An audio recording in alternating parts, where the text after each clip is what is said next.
저는 사도행전 본문 말씀을 가지고 참 종교는 기독교입니다, 이런 제목으로 은혜를 나누겠습니다. 이 하나님의 자녀로 부름받고 난 뒤에 우리가 알지 못하는 순종하기 힘든 것으로 주님께서 가라 또 오라 했을 때 우리는 움직이는 콩처럼 대구대구 굴러서 한 방향으로 주님의 가는 방향으로 나아가는 우리가 되어야 합니다. 특별히 오늘은 2020년도 9월 첫 성찬절입니다. 하나님 특별히 죄인 중에서 의인을 골라내서 그 중에서 하나님의 자녀로 피로 인쳐서 바로 하나님의 쓰임많은 홈으로 쓰시게 해서 이 부른 줄로 믿습니다. 특별히 이번 주는 이제 민족의 명절인 이 추석이 이번 주 토요일 날 주말에 끼어 있습니다.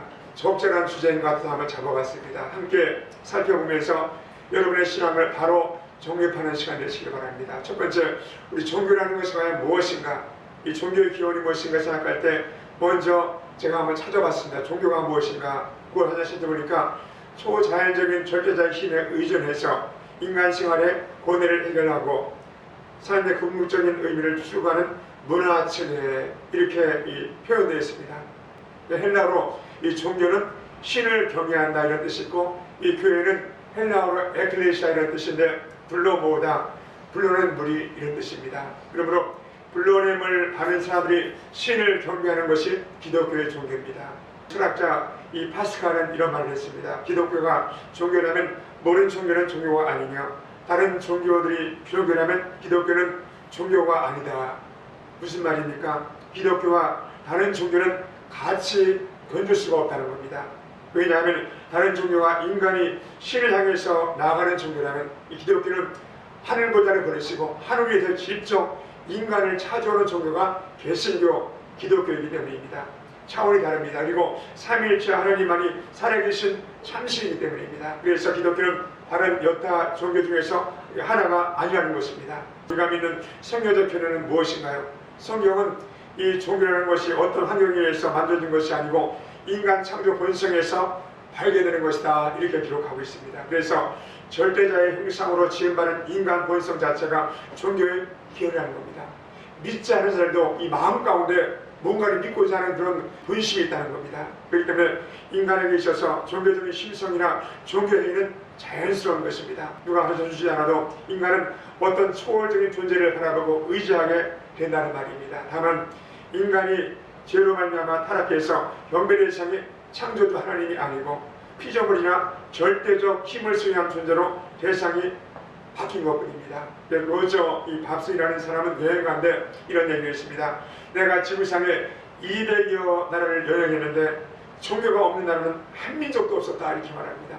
어느 민족인들이 가는 것마다 종교가 있었다는 사실입니다. 문제는 인간의 종교가 수많은 형태로 변했다는 것입니다. 거기는 인간의 탐심과 욕심이 개입되어 있습니다. 그래서 종교심이 왜곡됐다는 것입니다. 결국 참 하나님을 섬기는 종교가 아닌 사탄의 손 아래에서 이종당하고 가짜교가 얼마나 많은지 모릅니다. 그래서 분별을, 마지막 때는 분별을 잘해야 합니다. 잘못 분별하면 가짜를 진짜로 알고 진짜를 가짜로 알게 돼서 섬기기 때문입니다.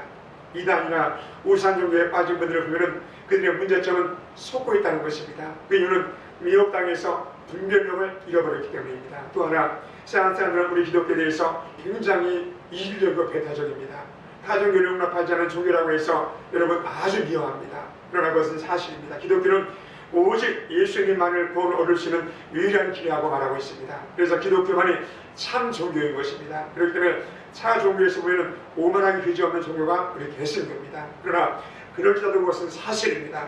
예수의 다른 길이 없기 때문입니다. 사도행전 4장 12절입니다. 천하 사람 중에서 구원을 받을 만한 다른 이름을 우리에게 주신 일이 없습니다. 또 요한복음 14장 6절이며 내가 곧 길이요 진리요 생명이니 나로 말미암지 않고는 아버지께로 올 자가 없느니라. 그렇다면 종교를 올바로 가지려면 무엇을 해야 할까요? 오늘 첫 번째로 오직 살아계신 하나님만이 신앙의 대상임을 우리가 꼭 명심해야 합니다. 종교는 하나님께서 만물의 영장 인간에게 주신 신앙적인 성품과 이 양심입니다. 그렇기 때문에 하나님께서 인간에게만 영혼을 사모하는 마음을 주셨습니다. 인간만이 절대자를 찾는 마음을 갖습니다. 인간의 어떤 동물도 신앙적인 행위나 마음을 기대할 수가 없습니다. 동물이 종교적인 행위를 하는 것을 여러분 보셨나요? 저 세상 이런 일을 보니까 절간에서 어느 스님이요 이 멍멍이를 하나 이렇게 입양했나 봐요.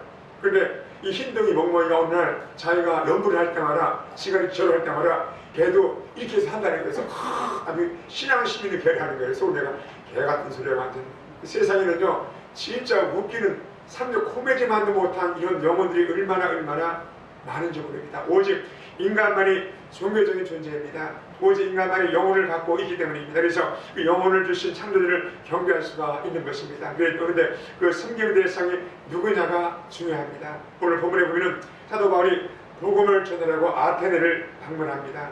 아테네는 그 당시 철학의 도시이고 화려하고 섬세한 문화와 예술의 도시였습니다. 그렇기 때문에 아테네는 당시 세계에 영향력을 끼치는 이 도시였던 것입니다.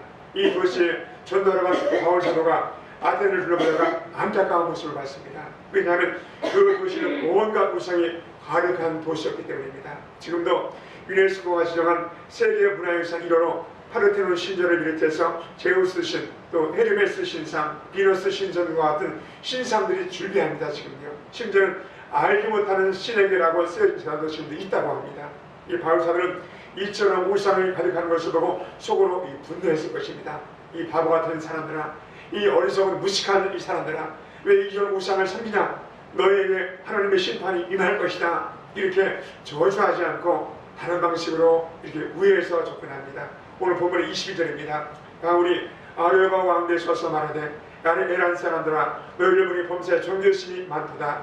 내가 들고 다니며 너희가 이하는 것들을 보다가 알지 못하는 신에게라고 쓰는 단도 보았으니 그런즉 너희가 알지 못하고 이하는 것을 내가 너에게 알게 하리라. 여기 아레오바하고는 요즘으로 말하면 우리 서울의 국회의사당, 또 우리 춘천의 시의원 이런 그 모임 장소, 그러니까 그 도시에 많은 원로들이 모이는 것이 아레보가입니다. 이렇게 선언을 꺼내면서 이 하나님과 예수님에 대해서 이 복음을 전파합니다. 통들으면 이 바울이 사용한 종교심이라는 것은 바로 하나님께서 모든 인류에게 주신 종교적인 바로 이 마음, 양심과 심성을 말합니다.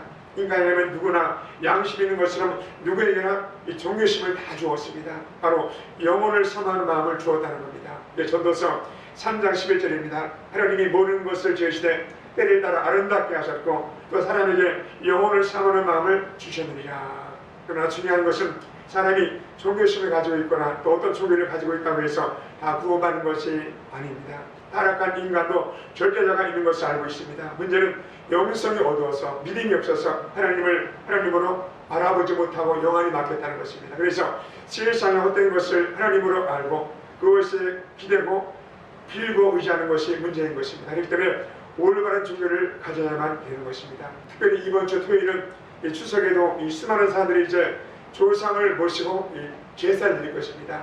그렇다면 왜 조상 숭배가 잘못된 종교 행위일까요? 고린도전서 10장 20절에 기자가 이렇게 고백을 합니다. 무릇 이방인들이 제사하는 것은 귀신에게 하는 것이요 하나님께 제사하는 것이 아니니 나는 너희가 귀신과 교제하는 자가 되기를 원하지 아니하노라. 너희가 주의 잔과 귀신의 잔을 겸해서 마시지 못하고 주의 식탁과 귀신의 식탁에 겸해서 참여하지 못하리라.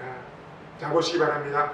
왜 조상 제사가 잘못됐습니까? 조상은 신이 아닙니다. 부모일 뿐입니다. 그러니까 우리가 제사를 드려도 그분들이 받지도 못하고 먹지도 못합니다. 어떤 사람은요 산소에 가서 막 위에 또 소주를 맡고요. 옛날 우리 아버님도 그랬어요. 이렇게. 두 번째, 조상 제사는 귀신에게 하는 것입니다. 조상에게 하는 것처럼 생각하고 하나 실상은 귀신에게 하는 것입니다. 세 번째로 하나님을 섬기는 성도가 귀신을 겸하여 섬길 수가 없기 때문입니다. 그렇기 때문에 기독교에서는 조상 제사 대신에 하나님의 은혜로 우리 보통 추도 예배나 감사 예배를 드립니다. 이 예배는 고인이 남긴 사랑과 은혜를 기억하면서 하나님께 감사하며 또 우리 모든 성자가 모여서 덕담을 나누는 이런 모임인 것입니다. 부모에게 예배 드리는 것이 아닙니다. 하나님께 드리는 것입니다. 이것을 하나님이 기뻐하시고 먼저 가신 부모님도 아버지 기뻐하시는 것입니다.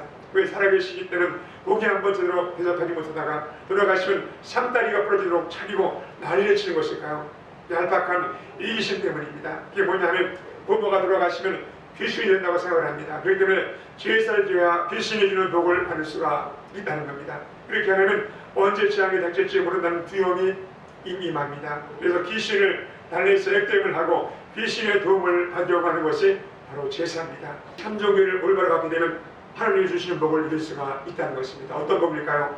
기독교 신앙의 흥적인 목적은 하늘에 속한 신령한 이 복을 우리에게 받고 누리는 것입니다. 그래서 잃어버린 것을 온전히 되찾는 것입니다. 그것이 바로 하나님 자녀의 형상을 되찾는 것이고, 그러면 결국 영생을 누리는 것입니다. 기독교는 이런 복을 우리에게 주는 것입니다. 우리 말씀했습니다. 참종교는 인간의 존엄을 알아야 참종교입니다. 동물과 사람을 구별할 줄 알아야 합니다. 동물과 사람을 같은 종류로 본다면 동물을 숭배한다든가 아니면 자연만물을 숭배하는 일은 인간의 존엄을 스스로 내팽개치는 어리석은 행위인 것입니다. 그래서 하나님이 가장 싫어하는 것이 바로 우상 숭배하고 신명기에 보면 이런 자를 죽이라 이렇게 말합니다. 우상 숭배는 하나님 보시기에 가장 큰 죄악인 것입니다. 성도 여러분, 하나님께서 하나님을 잃어버린 우리에게 예수님이 찾아오셨습니다. 우리가 스스로 찾아온 것이 아니고 하나님께서 직접 우리에게 오셔서 우리 마음을 놓고 하셔서 우리 가운데 바로 자정하신 분이 바로 예수님이십니다. 그렇기 때문에 그분의 약속의 말씀은 성경을 통해서 주님을 만나시고 섬기시기를 바랍니다.